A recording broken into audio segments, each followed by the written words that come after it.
In my last episode on nutrition and brain health, I discussed how our food choices and hydration, or lack of it, can impact our brain. While the research shows unprocessed Mediterranean style diets are likely to be protective, translating that into what shows up on your plate isn't necessarily intuitive. So, this week, I'm going to share the foods that you need to be eating to support your mood, offer servings supported by the research whenever possible, and that way you can begin to organize your plate to support your mood. Grab your shopping list and a pen. You're going to want to hit the grocery store after this episode. Hey, Rebels. Welcome to Blasphemous Nutrition. Consider this podcast your pantry full of clarity, perspective, and the nuance needed to counter the superficial health advice so freely given on the internet. I'm Aimee, the unapologetically candid host of Blasphemous Nutrition and a double-degreed nutritionist with 20 years experience. I'm here to share a more nuanced take on living and eating well to sustain and recover your health. If you've found most health advice to be so generic as to be meaningless, or so extreme that it's unrealistic, and you don't mind the occasional F-bomb, you've come to the right place. From dissecting the latest nutrition trends to breaking down published research and sharing my own clinical experiences, I'm on a mission to foster clarity amidst all the confusion and empower you to have the health you need to live a life you love. Now let's get started.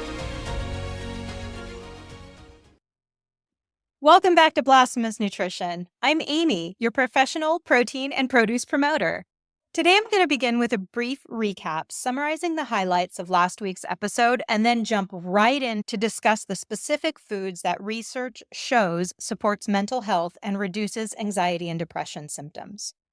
Now, depression is the leading cause of disability worldwide for people aged 15 to 44. And by neglecting to look at what we're eating, we are leaving a huge means of health and support off the table. But it isn't until recently that research has taken a deeper look into exactly what foods and nutrients are making an impact. 2017 was the first publication of a clinical trial that utilized food to treat depression. This was the SMILES trial. And it was a randomized controlled trial that used diet as a treatment for major depressive disorder. It found that 31% of participants who adopted a modified Mediterranean diet achieved remission from their major depressive disorder. Now, that's a massive success rate. For those of you that are familiar with literature and statistics, the number needed to treat is 4.1. Which means, now, if this is accurate, and I want to emphasize we need more research to confirm these findings, but if the SMILES trial is accurate, that means for every 4 people treated by dietary means, 1 can receive remission from their depressive episode. So why does this matter? Because observational research about dietary patterns and mood are being confirmed via interventional studies, and this allows us to break new ground. The first nutritional guidelines to prevent depression are out now, and they advocate for a traditional diet, like the Mediterranean diet, that is rich in whole foods, omega-3 fatty acids, and low in refined sugars and processed foods. Studies from Japan, from Norway, from China echo these findings, showing that people who follow traditional ancestral diets low in processed foods are at significantly lower risk of depression and anxiety. So, what do these traditional dietary patterns provide?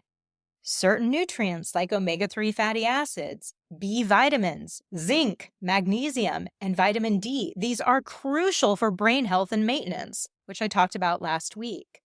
Deficiencies in these vitamins can trigger or worsen anxiety and depressive symptoms. And the research is showing that supplementing with these nutrients can support treatment and alleviate the severity of symptoms as well as the risk. Now, I don't like to think about food in terms of isolated nutrients, and chances are you don't either. nor are these individual nutrients likely alone responsible for prevention and remission in all cases. Our food is a package of nutrients that work together to provide the body what it needs, or in some cases, what it doesn't need.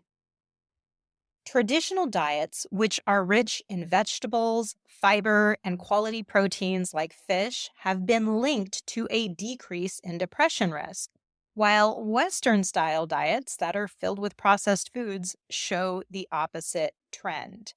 Now, I want to state again that the most recent data that I've seen shows that over 60% of calories in the average American diet comes from refined carbohydrates and seed oils. So this is the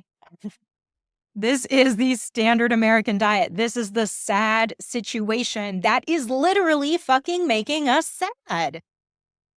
And so stepping away from that and moving back to what your ancestors ate, this is where we want to start to look in finding the foods that are going to best serve you.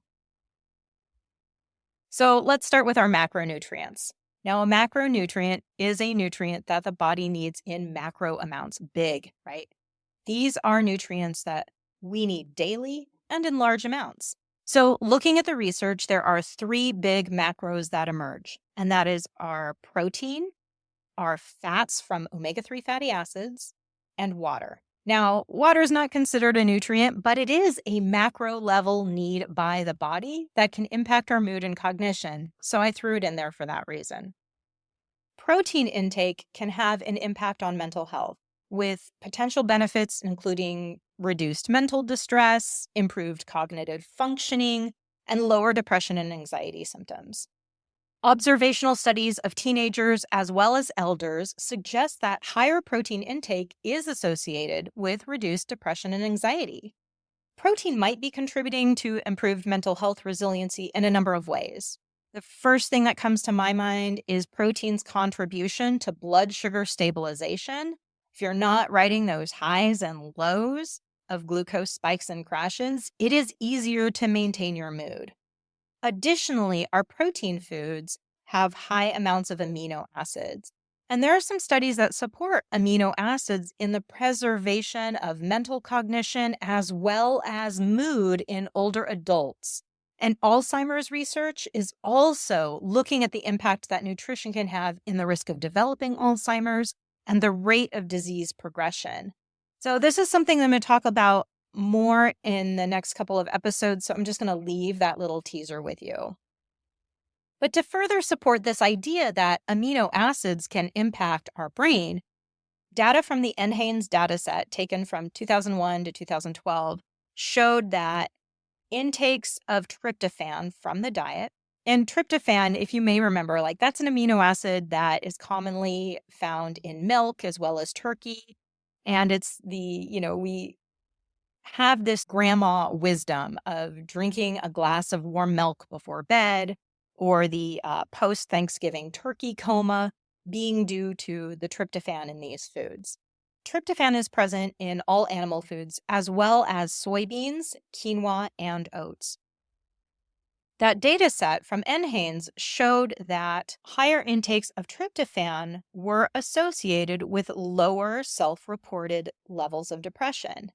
And that relationship is also supported in another observational research paper evaluating nearly 8,000 women who noted that depressed females consume significantly lower levels of tryptophan than non-depressed ones. The current American recommendation for protein is 0.8 grams per kilogram of body weight per day. And this averages out to be about 50 to 70 grams of protein a day, depending on how big you are, right? Depending on your size. And there is so much goddamn research out there demonstrating that this amount of protein is insufficient to preserve basic health in the modern world. You might have been able to get by with it when you were in college, but especially as we've become more sedentary and there's less incentive to keep that muscle, we are quickly losing it. There is reports of low muscle mass, legitimate sarcopenia, which is something that we used to only be concerned about in folks who were in nursing homes, but this is showing up as being more prevalent in children and young adults across multiple ethnicities.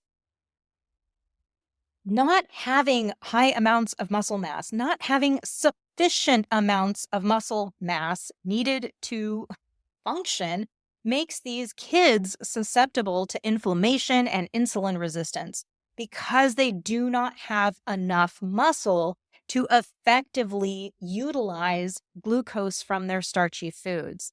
And this may be part of the reason why we are seeing type 2 diabetes skyrocket in minors. Last week, I talked about how inflammation and blood sugar issues can exacerbate anxiety and poor mood. You'll want to listen to that episode if you haven't already, so that what I've just said kind of sinks in a little bit deeper for you. Now, firstly, on the protein train, I want to clear up a common misconception. The recommended dietary allowance for protein, the RDA, is not the gold standard of how much you should be eating. It is actually created and intended to be the bare minimum for populations to avoid malnutrition. To make matters worse, the RDA for protein was determined using nitrogen balance studies.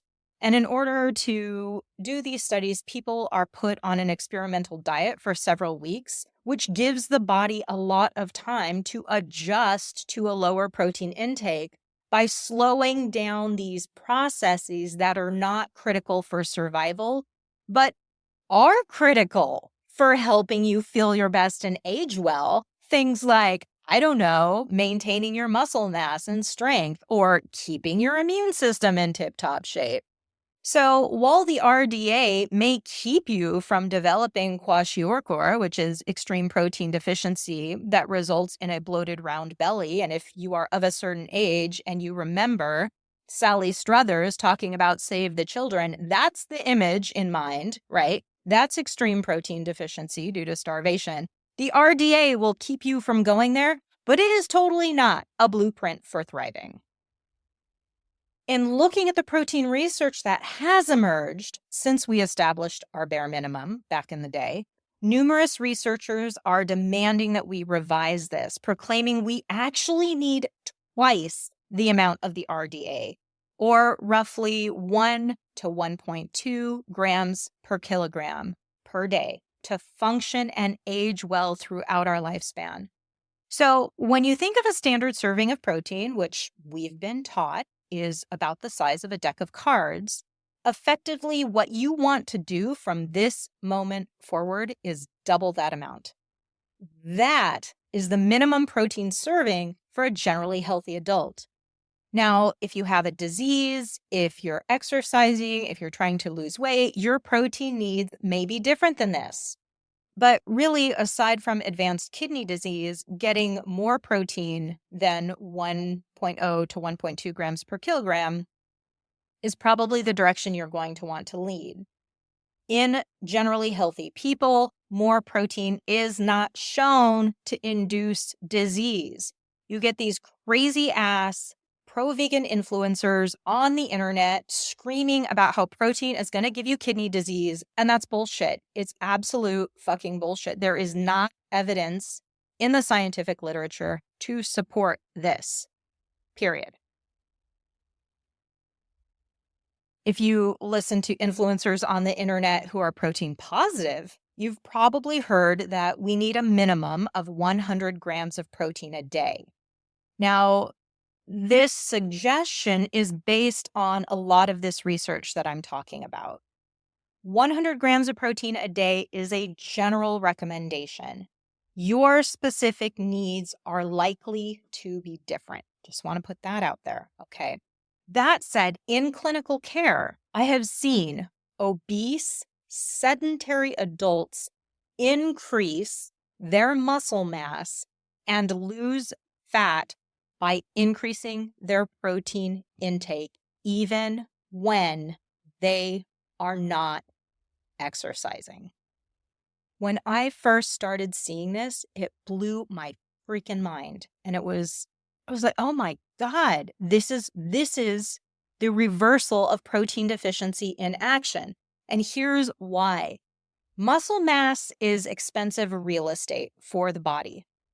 Aside from our liver and our brain, it is our muscle that spends the most calories in an effort just to keep going.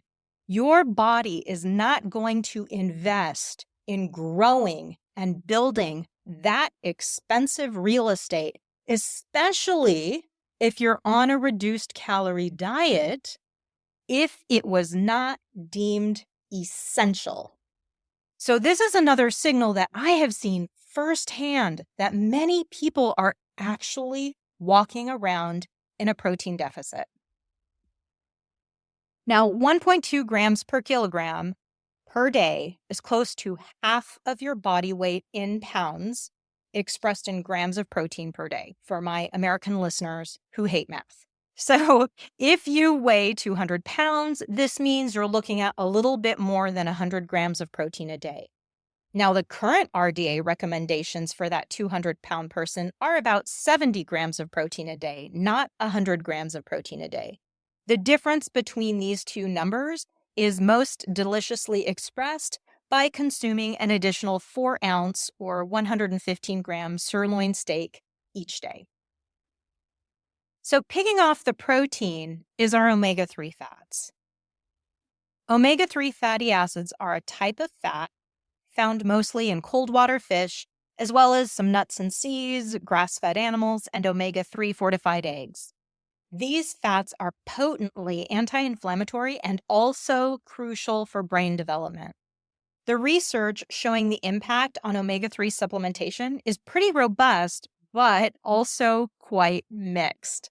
Now, a systematic review of several randomized controlled trials showed that there is no impact on depression with long-term omega-3 fatty acid supplementation. That said, the studies that they looked at had an average intake of 1 gram of fish oil daily. For reference, a 3.5-ounce serving of salmon or trout has more than double this amount. That's a 100-gram serving for my non-North American listeners. Now, when we look at population studies, we see stronger observation between fatty fish intake and reduced anxiety and depression. So while omega-3 fats are implicated as being contributors here, there are other minerals and other compounds that may be enhancing this effect. And so this may be a case where the magic lies in consuming the whole food, but not in that 1 gram of fish oil a day capsule from Costco that you're taking. Now, when we look at randomized controlled trials in specific populations, we do start to see stronger signals in favor of fish oil. So, for instance, women with PCOS, that's polycystic ovarian syndrome, for those of you who are unfamiliar with that term, as well as outpatients from childhood to adulthood with major depressive disorders, did experience significant reductions in depression and anxiety symptoms after 12 weeks taking 2,000 milligram doses or higher of fish oil. So this is double or more of what was the average amount that was deemed to be insignificant in making a change. There still really is not enough quality research on these specific demographics, so I'm not going to say it's a shoo-in, but if eating fish is just not going to happen for you, taking 2,000 to 3,000 milligrams of fish oil is a pretty low-risk intervention for most people, and it's worth discussing with your psychiatrist or your physician. Fish oil caps are one of those supplements that can interact with medication, so it is really important to talk to a healthcare professional that is a prescribing healthcare professional before you start them. When it comes to dietary sources of omega-3s, the richest sources of our omega-3 fatty acids can be recalled using the acronym SMASHED: salmon, mackerel, anchovy, sardine, herring, and trout. These cold water fish contain at least 2 grams of omega-3 fatty acids per 100 gram or 3.5 ounce serving. They also contain an abundance of trace minerals like zinc and calcium and selenium and more that might reduce inflammation and improve mood through supporting other systems of the body and reducing overall inflammation. I have become a huge fan of cold water fish simply by witnessing what it can do for people who consume it in high amounts. It can just obliterate elevated triglycerides in months and reduce cholesterol, improve mood, eliminate PMS symptoms, improve immune health. It's just crazy fucking good stuff. If you are not a fan of fish, but you're not allergic to it, start with one that you find palatable, even if it's not a cold water fish that I've recommended. The idea here is that more exposure starts to alter your taste buds and it expands your palate to welcome in other fish species. Now, I'm going to say something that many in the health and wellness orthodoxy will consider blasphemous. But if the only way that you are going to eat fish is as fried fish and chips or even a McDonald's filet of fish, go for it. Get the double patty on that filet of fish to boost your protein and nix the bun to keep your starch in check if you need to. Just play with this idea of introducing fish a bite at a time, wherever you can find it and however you can tolerate it. It really is that important. If you have a seafood allergy, omega-3 eggs can be a great source of omega-3 fatty acids for you if they're available in your area, but you will likely need to rely much more on plant sources of omega-3s and will need supplementation. This is a bit of a challenge, to put it a bit understated. I'll talk about this in a moment with regards to plant sources of omega-3s. So I really encourage you to speak with someone about your nutrient needs so that you can ensure that you're getting enough total omega-3 fats, because these plant sources are not as well utilized by the body as animal sources are. So trading out a gram of fish oil for a gram of flax oil is not going to be the equivalent in your body because of how the body utilizes these two different omega-3 fatty acids. With regards to water, staying hydrated through herbal teas, regular water, and even watery foods like soups and stews all can be really effective at helping you keep enough liquid in your body that your brain can do all the things it needs to do to stay sharp and to keep your mood elevated. Consuming watery fruits and vegetables is also helpful here. Every time you need to use the restroom, just do a quick check. Make sure your urine is a pale yellow, barring any kind of medication or supplement that can change the color of your urine. If you find that when you drink water, it runs right through you, you likely need more electrolytes to facilitate absorption of that water into the cell. I talk about electrolytes extensively in my hydration episode. I'm going to link to that in the show notes for you to refer to if you've not yet listened to it. When it comes to micronutrients, right, our vitamins, our minerals, and other food compounds, we can get into more detailed foods that can make a massive shift in your overall mood. In 2018, a group of Canadian and American researchers who I'm developing a small crush on took a look at isolated nutrients that are impactful in alleviating and preventing depression. And then they created this super cool anti-depressant nutrient scoring system based on seeing which foods contain the higher amounts of at least one of those nutrients that research shows helps with mood. So this is where the rubber meets the road, because now we can take something as generalized as eat a Mediterranean diet or eat a Japanese style diet and make it much broader to be suitable to a variety of cultures, but also make it more specific to focus on certain foods within these dietary patterns which provide the most impact. Now, in taking a review of all the research that was out there, and they went spelunking so hard in PubMed. They went back to like 1946 and started looking at literature that indicated nutrients could have effect in depression, going all the way back to the 40s. So they ascertained that folate, iron, long-chain omega-3 fatty acids, that is the EPA and DHA specifically, as well as magnesium, potassium, selenium, thiamine, vitamin A, vitamin B6, vitamin B12, vitamin C, and zinc have substantial enough evidence to be considered key nutrients to alleviating depression.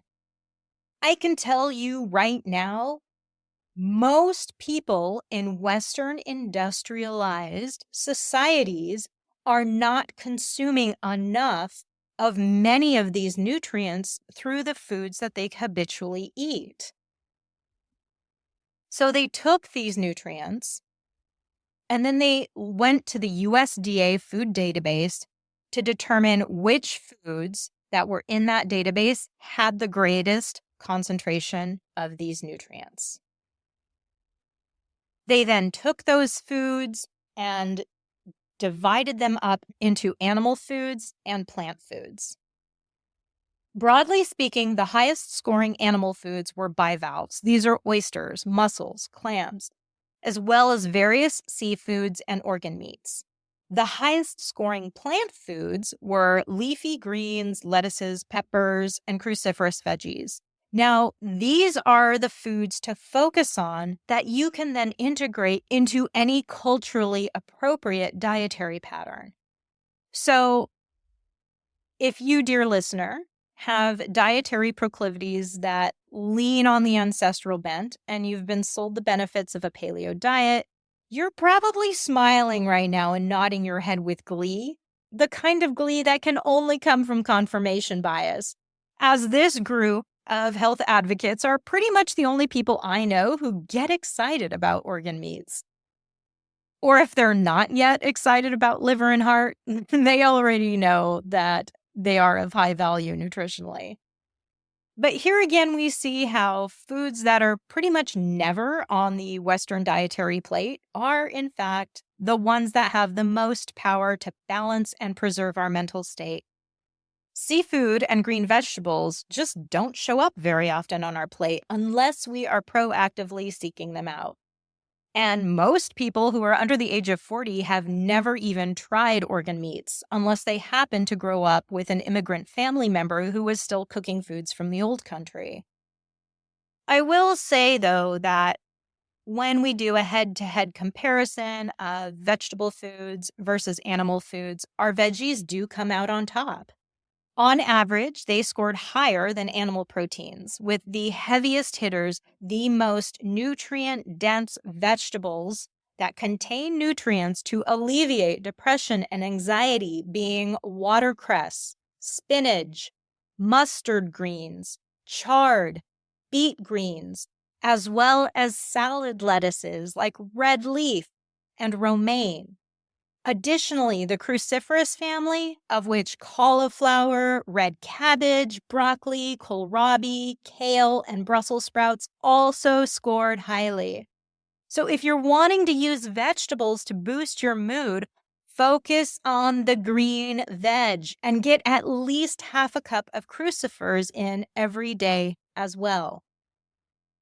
On the animal food end of the spectrum, it's really the seafood that dominates. Oysters top the list, followed second by liver and organ meats, and then we see clams, mussels, octopus, and crab. The only land animals that made the anti-depressant nutrient score top recommendation list is goat, snails, and emu. Again, I'm not seeing these foods on many people's plates either. So this would be my recommendation for you.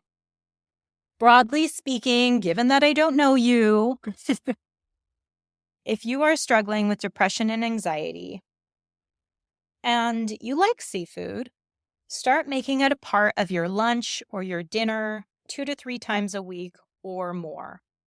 Because this can get expensive, don't fret about it being fresh or being wild caught or anything like that. Most of my seafood that I eat on a weekly basis is actually canned because it doesn't go bad.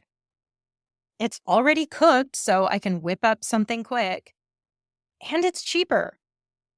We have to let perfection go and not let it be the enemy of awesome enough, okay? Choose canned seafood or frozen seafood. Add it to a green salad or add it to a stir fry with broccoli, kale, cauliflower, or spinach multiple times a week. Get bagged veggies, get frozen veggies if you need to. I know when you're paralyzed with overwhelm or you're so depressed you're struggling to get out of bed, you can't make this complicated, all right? Do the best you can, one day at a time, one food at a time. Let these foods be as much your medicine as any prescription you may be taking. And just like that prescription, sometimes it's a pain in the ass, but you will feel better. In 2016, I ran my first Greens Challenge. I'm going to resurrect this in March 2025, but effectively, this is a month-long challenge for free with a focus on green vegetables. I ran this month-long challenge each year until 2020 because in the study that I was doing during my master's degree, it became more and more evident that green veggies are fucking amazing and we need to be eating them. The average American gets about a tablespoon of leafy greens a day, so there's some room for improvement there, okay? We need to eat a lot more green veggies, and there were all sorts of reasons for this that already existed in the literature, and mental health reasons were not at all on my radar when I started this group challenge. We hadn't talked about that in my master's program, and all the research that I've been talking about in this episode, by and large, had not been published at that point in time. But what I started to see year after year is that people would report that they felt happier. And this would happen about 2 to 3 weeks in. After the second or third year of this, I went to PubMed and I found evidence that vegetables do, in fact, appear to improve mood. And here, with what these Canadian and American researchers have laid out with their anti-depressant food scoring system, is that those green vegetables are the ones that give us the brightest mood of all. It still fucking blows my mind, folks. I still, this is why I love this field so much. I get to be awestruck all the time. It's amazing. Now, if you remember from last week's episode, some of the interventional work reports an increase in mood in just 3 to 4 weeks. It doesn't take forever to start to feel better. And the SMILES trial was 12 weeks long. That's 3 months. 31% of those participants achieved remission from a major depressive episode in 3 months. This is cool shit. This is promising as fuck. This is worth a try. Unfortunately, no such equivalent food chart has been created for anxiety. Now, many of the same principles that support an anti-depression diet also work with anxiety. However, there are a couple things with regards to anxiety that I want to point out specifically. There are associations noted in the research between anxiety and gut issues.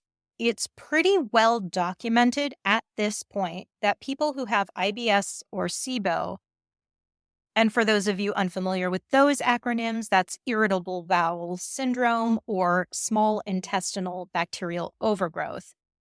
These folks do have a higher likelihood of living with anxiety than people who do not have gut issues. It's hypothesized that this is due to the back and forth conversation that occurs from the bacteria in the gut and the brain via the vagus nerve. This is known as the gut-brain axis, as well as the downstream impact of inflammation in the gut, then leading to inflammation in the brain as well. Because our gut produces so many of our neurotransmitters, our serotonin, our dopamine, our GABA, it is a fundamental piece to address when dealing with mental health challenges, particularly with anxiety because of the strength of research in this area. A systematic review pulled together a range of studies and found that regulating our gut microbiota through either diet or probiotics improved anxiety symptoms in over half of the studies that they reviewed. That's pretty big. This review examined 21 high-quality studies involving a total of about 1,500 people.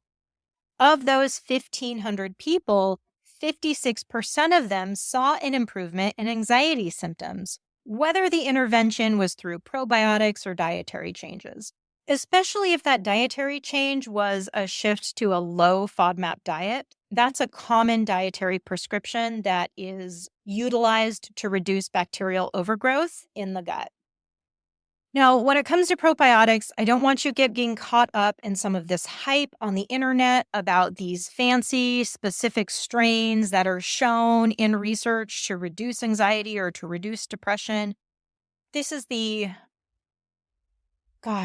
our collective addiction to wanting to keep things simple and wanting to take something as comprehensive as the human body and trying to make one solution, one strain, which is almost always patented, mind you, and only available through the company that is promoting it on your feed.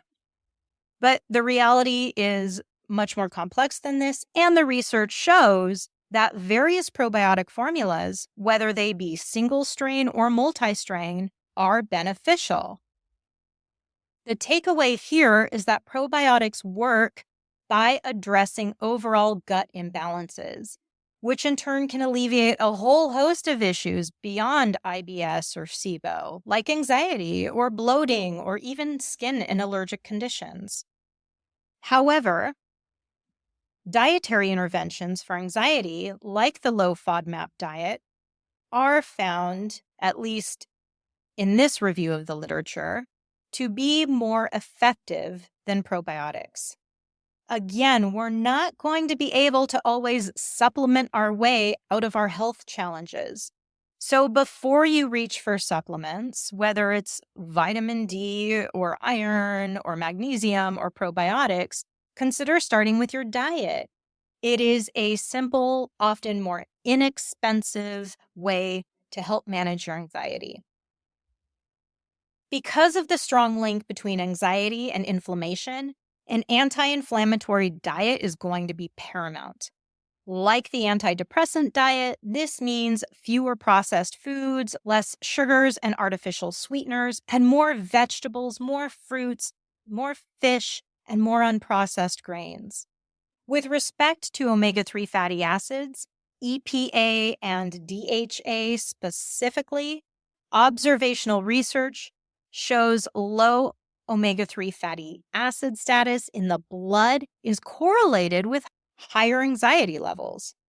The strongest piece of evidence I found was a systematic review and meta-analysis. And again, this is when a research group goes looking at all of the studies, tosses out the low-quality ones, and then assesses the data from these studies to effectively look for whether or not there's strong evidence for a particular hypothesis. And this is kind of the gold standard that we have for all of it, really. It's stronger evidence-based than a single randomized controlled trial.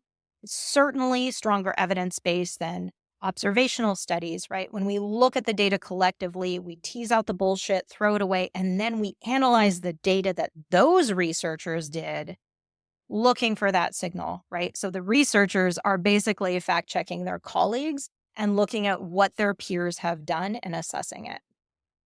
All right, so this systematic review and meta-analysis assessed 19 different clinical trials, which compiled a total of 2,240 participants from 11 different countries, and it showed that significant improvement in anxiety symptoms is possible with omega-3 fatty acid supplementation compared to control groups.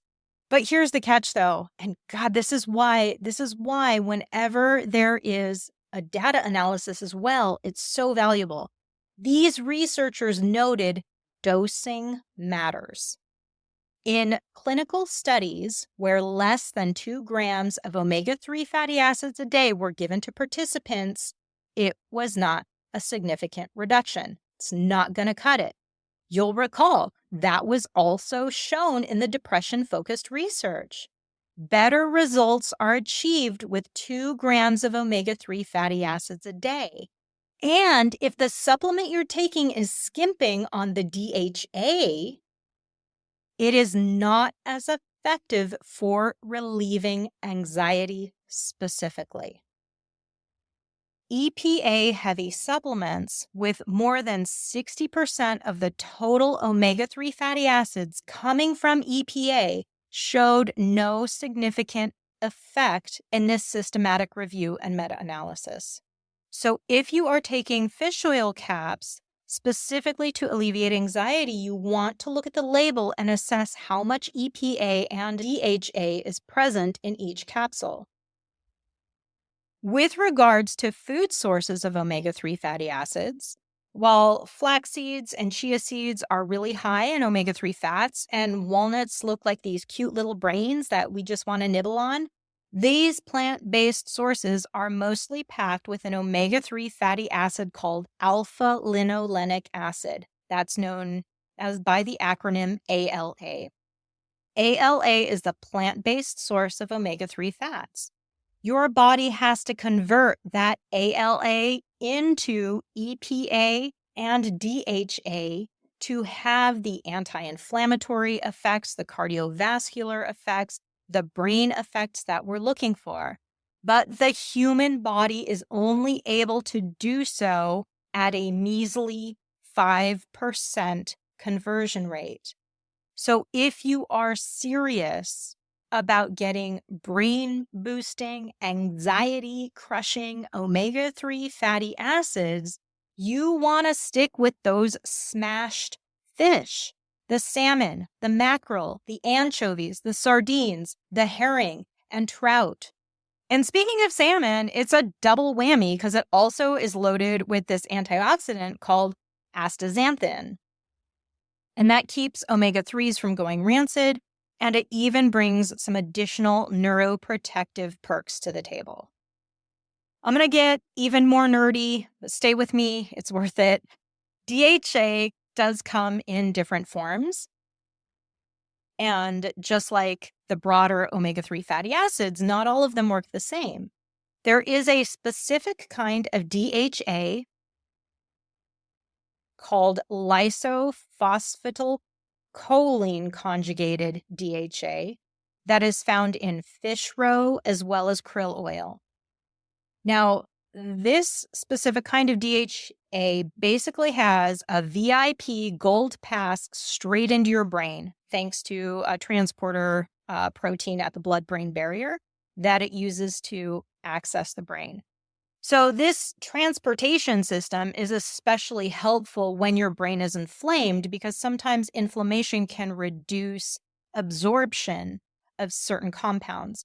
So if you're really looking to nourish your brain and calm your anxiety, krill oil, fish roe, and fatty fish is where it's at.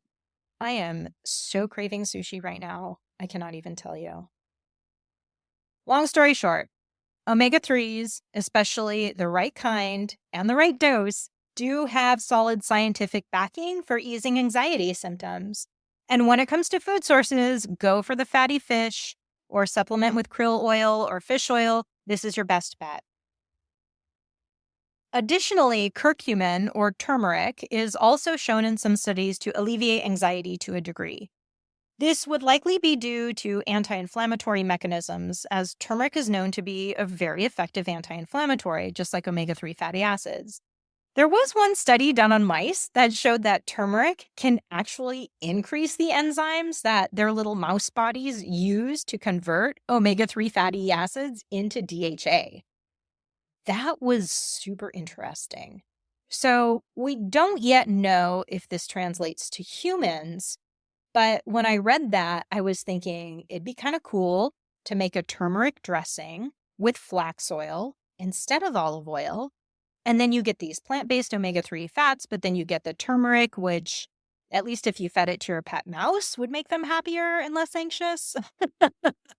Anyway, that's a great way to apply research to the real world. Even if it doesn't increase the enzymes that convert omega-3 fats into DHA in your brain, it is a nice anti-inflammatory, antioxidant-rich way to dress your salad. Who knew reading research could lead to new recipe formulations? While all of the literature on utilizing diet to alleviate depression and anxiety is still really new, and we definitely need more studies to solidify these findings and create even clearer recommendations, there are so many promising signals for anybody looking for natural ways to reduce their anxiety or depression. If you find that medication isn't working well for you, this is a great place to turn next. Now, to recap everything I've discussed and put all of this research into a semi-specific action plan. First, if you have gut issues alongside your mental health struggles, it's worthwhile to address your gut health as well. The low FODMAP diet has the most research behind it as a treatment for IBS as well as SIBO. It's a pretty complicated diet plan and is best implemented with a provider who can take the time to walk you through it, or at the very least help you transition out of it. That's where I find the real challenge lies for folks, is getting themselves out of a low FODMAP diet and determining which foods specifically are problematic for them.